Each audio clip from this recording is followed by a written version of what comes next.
Succeed. I'm your host, Dawn Mullarney, also known as the Unique Connector. So I'm really excited to kick this off today with a really fun statistic that 59% of managers who oversee 1 to 2 employees report that they have no training at all. So I'm really excited. Megan, I'm going to throw it over to you. I'm excited to have you today, but I want to hear what your thoughts are about that statistic. I'm actually shocked that it's not higher. Oh, I don't, right? I don't know about many people out there, but I know when I was kind of growing up through corporate, going through the ladder, there was a lot of, hey, you're great at what you do. You're a great mhm. individual contributor. You're so smart. You're totally showing up. You're doing more than asked. Let's make you a manager. Or like, Yeah. oh, we're going to add someone to your team. And most Yeah. people, yep, that's exactly how I got my first step, or that's exactly what it looked like. And so knowing that 59, thinking that there's actually, what is that, 41% of people Mhm. that are getting some sort of training as they're thrown into their manager roles, I think is much, much smaller in reality. That people are thrown into management, they're thrown into leadership, they're blindsided with what the expectations are. They have no idea how to react or respond in these situations. Most of the time, they still have individual contributor responsibilities. And so they're starting to balance and blend more management and more leadership without having any structure, without having any guidance, without having any support. Mm. You said that well, because I even think of even my steps up the ladder or the things is, yeah, there was some training, but it was also throw you in the deep end and let's see how you can swim or not, are you going to sink? And I think that's where, there's this tug, I feel like at times where there are some companies that really take the time and the energy and they want to groom their leaders and they want to invest in them. And then there's some other companies that don't. And so how often do you even, see them investing early in the employees before they even are promoted to manager, let's just say, as an example? I'm going to say that's even more rare. Even when you identify those high potentials, those rising stars, it is so convoluted and dependent, I'm going to say, on what your direct manager knows how to do or has time or capacity to invest in your success. So I love that you have the deep end analogy because everyone feels like they get thrown into the deep end because they do. Um, Mhm. but when you are in that deep end and you're in that fight or flight, you're in that panic, you are trying to tread water, so many other behaviors and things happen that start to rise out of it, right? You're going to just be grasping for whatever you can get a hold of. You're going to start blaming other people and situations.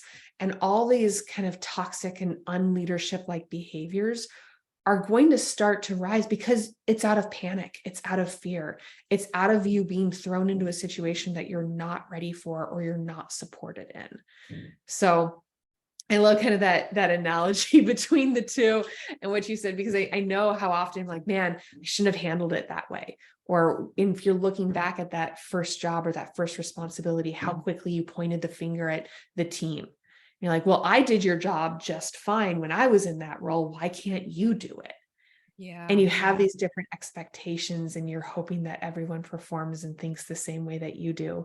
So it becomes this kind of finger pointing game or Yeah, I would say, or you have those miscommunication situations where you aren't exactly maybe speaking up and talking about it, or you're not having that hard conversation when like boundaries are crossed or certain things of how you shouldn't be approaching things. I mean, what are your thoughts on that when it comes to that topic of miscommunication?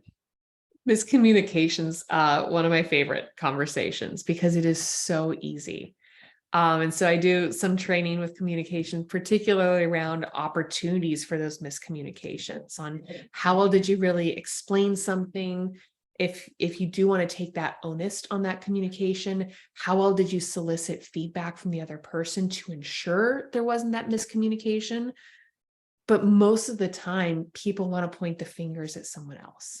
They're like, well, that's not what I intended. They misinterpreted it. they took it differently.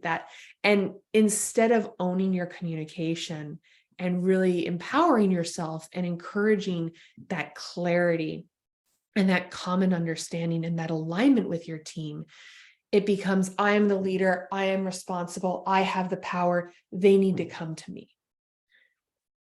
And it's difficult.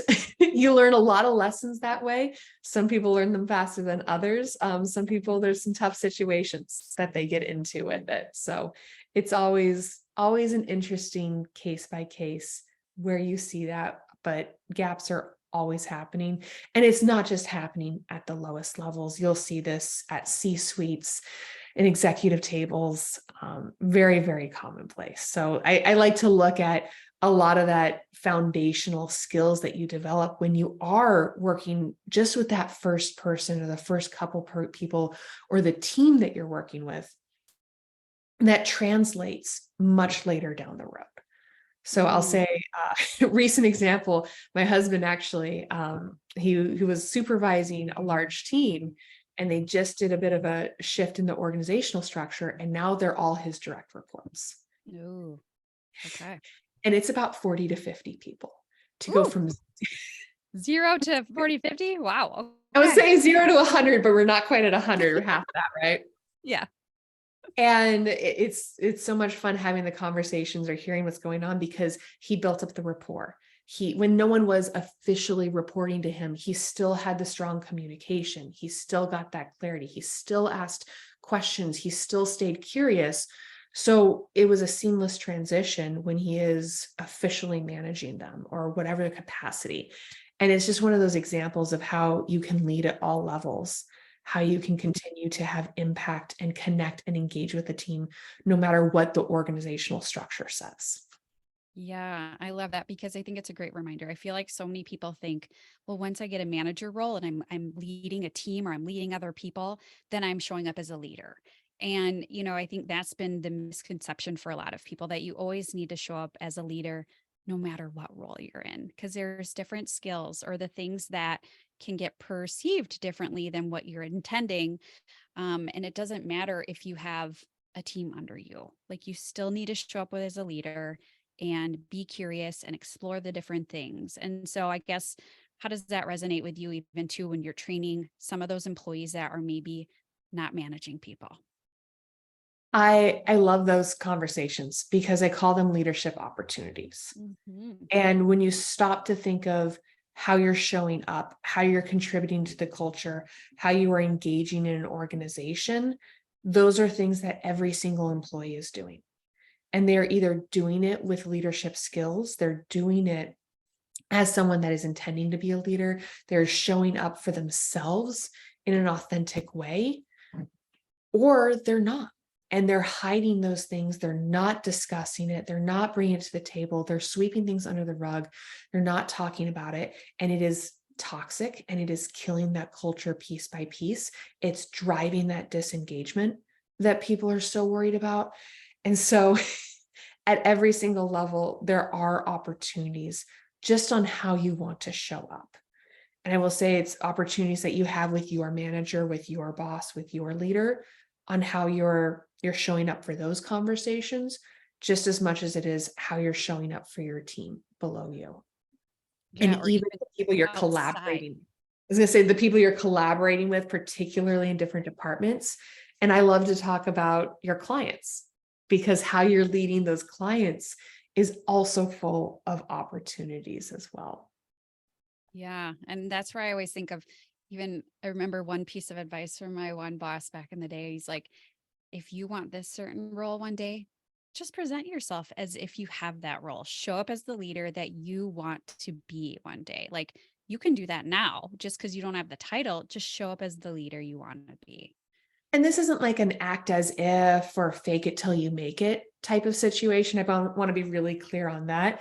Yep. Or it's not just like jumping in like, oh, I'm going to start acting like a VP now and think that I have this power.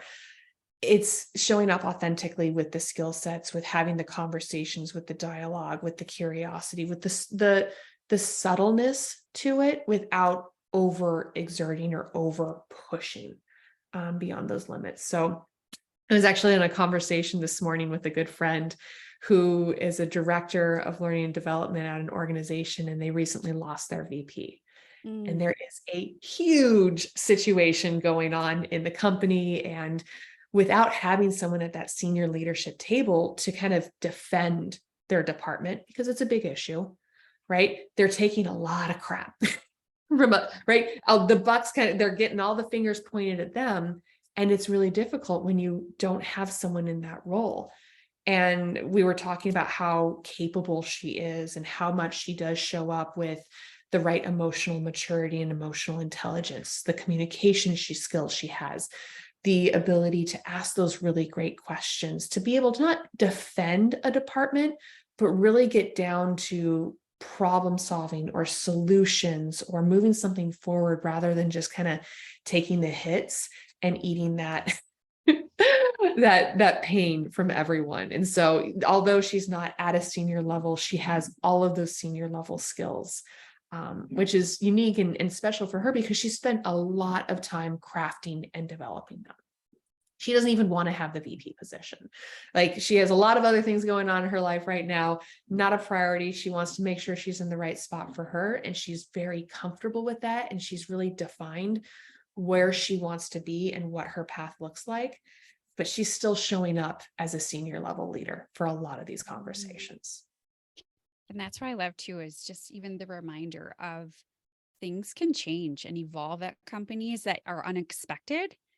And it's no matter what, keep showing up as a leader because you never know what could present to you some opportunity that you didn't think was even part of that journey or that path.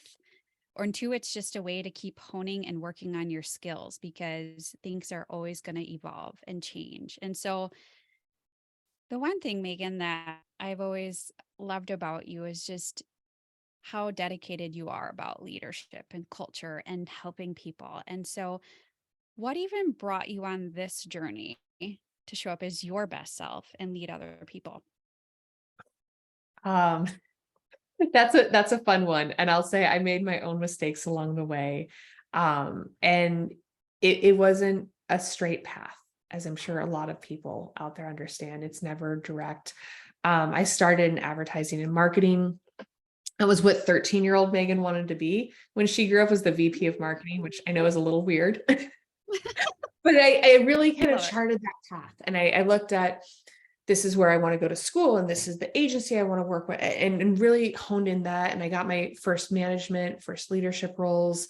And they were some successful, some not successful. There were definitely some challenges, and there was a lot of lessons learning with it. But when I made my first entrepreneur jump, I didn't have a leadership mindset, frankly. I was burnt out from a lot of challenging cultures.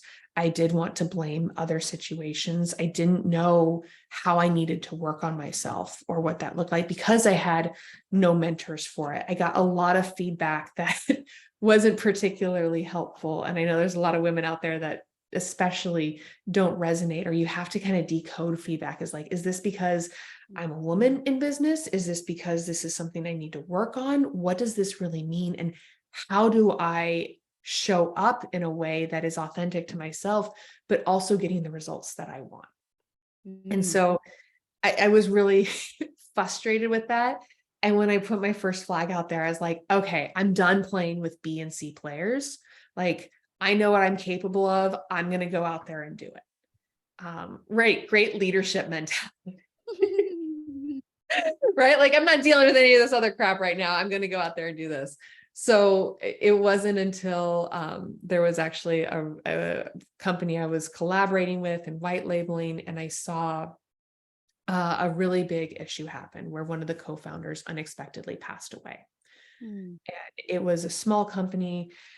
They were just, in their first year of business, and they had a whole spoken wheel. They had quite a few contractors that were in that collaboration space.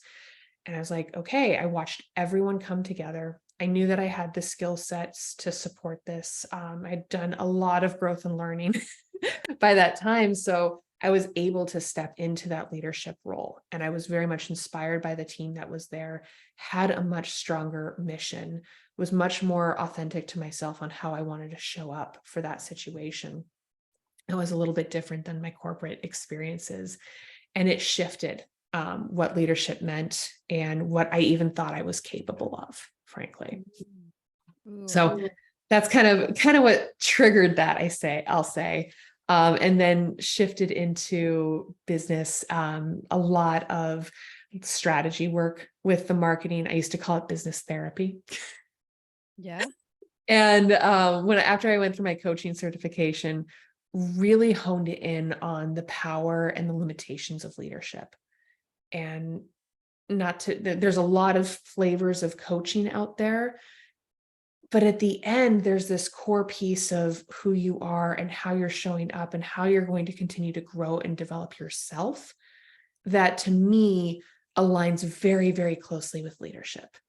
That is kind of that crux of what does that leadership mean, that personal, professional development. And so that's where I honed in on leadership being that perfect balance between kind of that soft skills, the intangibles, the things that we're looking for from our culture, from our teams, how we're looking to get the work done, not just can we get more strategic. Great, go hire a consultant, get a bunch of strategy and statistics, but how are we developing the people themselves? And leadership really is that corporate persona of that. You had so many great points there. And I think this is why, too, you and I've always resonated because we're very similar but different.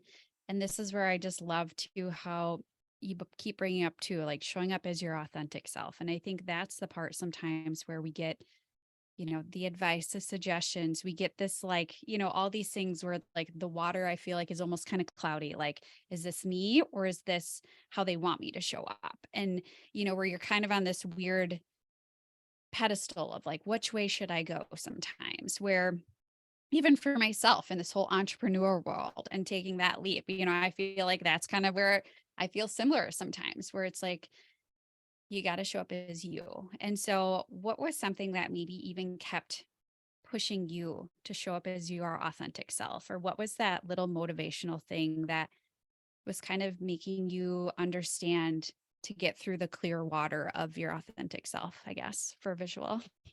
Oh, that's tough.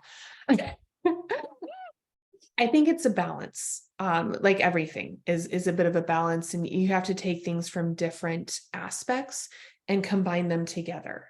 Anytime that you're just focused on one ingredient at a time, you're making that nice soup. I don't know where I'm going with this analogy, so hold with me. Right? You want to make sure that you have a balance of flavors and not one thing is too strong or too prominent that the others get hidden. And so I do think there is a lot of self-awareness and knowing where your boundaries are that needs to come in there. Understanding what you're comfortable, not comfortable with. I curse a lot with clients and I get that out early. I'm like, look, I'm going to curse. Is that okay with you? And I was actually with a client, a prospect, a new client, just 2 days ago. And they were kind of uncomfortable with. I'm like, cool. That's, you know what? It might come out a little bit, just so you know, but like, I can respect that that's something that doesn't work for you. Other situations, I'm going to let it fly. So understanding your own boundaries, understanding how you want to show up or what you're comfortable or not comfortable with, that's totally your choice. There's benefits and risks to that. But making those decisions intentionally, as opposed to abstractly or just going with it with your gut, that doesn't work for me. Know that there are trade-offs to everything and be intentional with how you make that decision. I'll say the other big ingredient that I put in there is the results that you want. And I'm never saying compromise yourself for results, but knowing how you need to show up for the results that you want changes your perspective and it gives you more flexibility for the situation. You're still showing up as yourself, but you're going to want to highlight, you're going to want to lean into certain skills. You know that you maybe need to practice something a little bit for a more difficult conversation that's coming up. Mm-hmm. I was talking with my brother a couple days ago about a challenging situation he had. It's like, look, you are going to have to practice all of your emotional intelligence tools in this situation. You are dealing with someone that is unreasonable in your mind. You're dealing with someone that will elevate very quickly. you cannot continue to escalate to get to their level. That will not get you the outcome that you're looking for in the end. So being very intentional of what are the outcomes? How do you want to focus that? What is in your tool belt that you can leverage to make sure that you're getting that? So balancing your own boundaries, your own intentionality, making sure that that is coming through for the goals of it. Mm, And there's a couple other ingredients there in the yeah, background. no, I love that. And that's where I think sometimes, it's a great reminder too that you can still work on skills. It's always going to evolve. It's always sometimes, I think of like habits, how sometimes you get in a really good habit and then all of a sudden you get out of your habit and then you got to work on it again. And I feel like leadership is one where it's like, it's never like a cookie cutter. Here you go. You did the training. You're good to go, take off running. This is one where you have to keep working on it and different situations are going to come up. Certain things you're going to maybe need to practice or learn more or focus on more. And that's where I feel like sometimes, even to the statistic we had earlier, just because you signed them up for one training doesn't mean they're trained. And I think that's the thing where you have to invest in your employees and it has to be continuous and it has to be from almost different perspectives sometimes to get them to think differently because all of us learn differently too and take in things. So, for even those leaders that are listening today, what is maybe a piece of advice you would have when they're maybe hesitant to invest in employees right now when it comes to leadership? Oh, I would look at the cost of not investing. I think Mm. that's always the big piece there. And there's definitely dollars. We were talking beforehand, leadership will cost organizations at least 7%, I think, of their gross sales. So if you look at 7% of just being wiped out or 7% more because of effective leadership, that's a pretty big cut. And some of those are very clear. Oh, well, this person needs to have better conversations and they're elevating. And oh my gosh, all of a sudden this worked really well, down to the culture, the retention that you're having are issues, all the other aspects that truly impact leadership, even your ability to negotiate well with other vendors. That is probably a leadership skill that's underpinning that without having that social acumen or without having the strategy or the intentionality or the fear of conflict that you're not addressing. All of those are having a very hard cost. The other cost is going to be the time investment. Yeah. And that's a balance. Sometimes you have people that are capable on your team, that are willing, that have the time to invest in their team's development. Fabulous leaders. Sometimes you don't. Right? My husband, who, if you're managing more than 10 people, I'm going to say, are you really able to give a lot of dedicated attention and focus to their development? Probably not. It is not an easy conversation. Those coaching conversations take time. I talk about all the time. Like, look, these leadership practices, even navigating conflict, there are some easy ways out. Absolutely. They are time efficient and they are leadership poor. And you will pay for it in one way or another. And if bandwidth is an issue at organizations, if people are already overwhelmed, if you have people that are not ready to have those coaching conversations or don't have the experience in doing it, you are still going to be paying that. Well, and I think of it too to even go off of sometimes, some managers are put into leadership roles where they don't even have the training themselves. And that's where I think sometimes it's like, it's just so important, no matter what kind of role, everybody could learn because you don't know where they're going to go one day.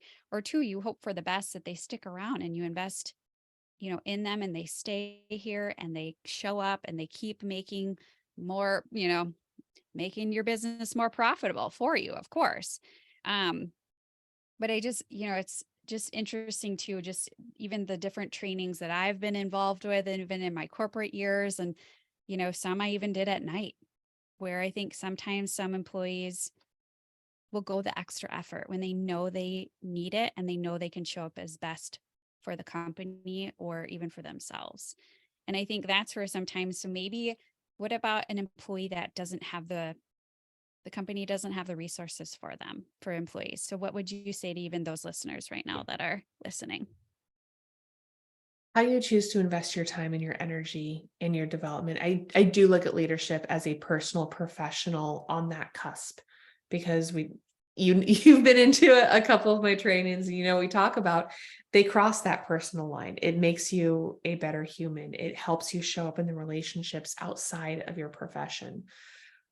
There are things that you can do. I do offer opportunities for individuals, I call them the hand raisers, that are ready to take those steps, as well as that first step I see a lot of people take is just educating themselves, getting curious, reading the books, looking online, doing some of the research, starting to play with the tools, because there's a big difference between learning something in that academia and putting it into practice.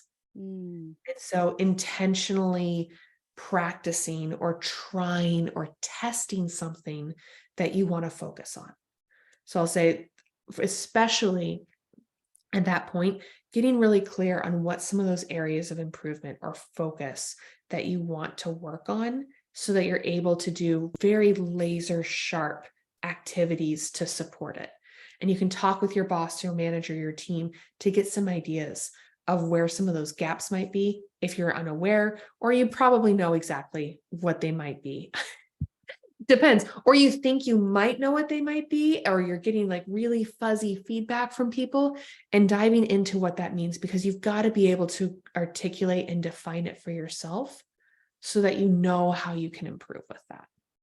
And I think that's another great reminder is you can read all the books, you can do the courses, you can do the things, but you won't actually like learn it and take it in until you actually experience it and practice it and have those conversations, or, just experiencing it. Because yeah, you can read all the books, you can do all those things, but it's, I think even that's where too, like the coaching one-on-one calls, you can practice it in front of somebody else or get a different perspective before you actually have to go and have that conversation. Maybe that's difficult. It is. I'm going to say it's that reflection. You're never going to get it right the first time. Take that Mm. pressure off of you. Even if you say, I joke, the magic words that you learned, oh, here's my new word or my new phrase I'm going to try. You're going to say it with the wrong tonality. You're going to bring it up at the wrong time. It's going to happen. But that, whether you're doing it with a coach, whether you're doing it on your own, having that space to reflect and actually evaluate, how did this work out? Did it get the result? How can I do it better? So that you're practicing and honing that on yourself, not just because you read it in a book once and you're like, okay, I said it, check, did the box. Mm-hmm. Mm-hmm. Well, and this is where too, I love this that I've gotten to experience you from like, let's say networking connection meetings. And I've actually too have popped in on some of your trainings and whatnot. But I think this is what's so cool about this world of virtual now, that you and I have created a relationship. We are way far away from each other, but look at us. Like we can get deep and have different conversations. And also too, you know, part of something that's special to me is meeting other people or making connections with others and having those genuine connections. And this is where even too, I'm thankful for you because you introduced me to Mika. And this is where it's a spider web of connections. And that's why even too, I like doing these podcasts so I can shine the light on you, but also remind myself of the great connections and the people I have in my life. And I feel that you do have some great inspiring things and things you've gone through. And so I'm always learning from you. So I appreciate you. And this is where too, how can our listeners even get in touch with you, or trainings or whatever they maybe want to come listen to you speak, let's say? How can they get in touch with you, my dear? Thank you, Dawn. You do have such an incredible network and such, I'm going to say, beyond network community. And I Mm. think that people that are really authentic and intentional networkers go beyond making the connections and having a bunch of people or calling themselves these super connectors. They're the community builders. They're the people that create real relationships, real strength in what they're doing. There's the intentionality on why they're making these connections, how they're cultivating stronger relationships and building that business. So I greatly appreciate that. I love having you as part of my, I'll say my professional life as well. Professional, personal, it all blends together at Mhm. some point a little bit when you have those strong connections. So for me, eleaderexperience.com is my website. If you want to learn more about some of the group programs I do, some of the one-on-one, or some of the events and presentations I'm up to. I also just launched my own podcast called Culture Conversations, really diving into how we are evolving our professional cultures and what that looks like. Obviously, leadership is a huge element in how we're showing up and participating with that. So thank you so much, Dawn. Well, thank you for coming, and kind of the whole purpose behind this was to show everybody that there's resources out there, or there's people that you can go ask the question, to practice it with, to never give up, and to keep going, and never there's not a clear road to get to where you really want to be one day. And so I appreciate you, and thank you to the listeners for listening to this conversation today. But I'm really excited to listen to Megan's podcast and to have that shine bright to the world also. So thank you, Megan, for joining me today. Thank you, Dawn. It was a pleasure.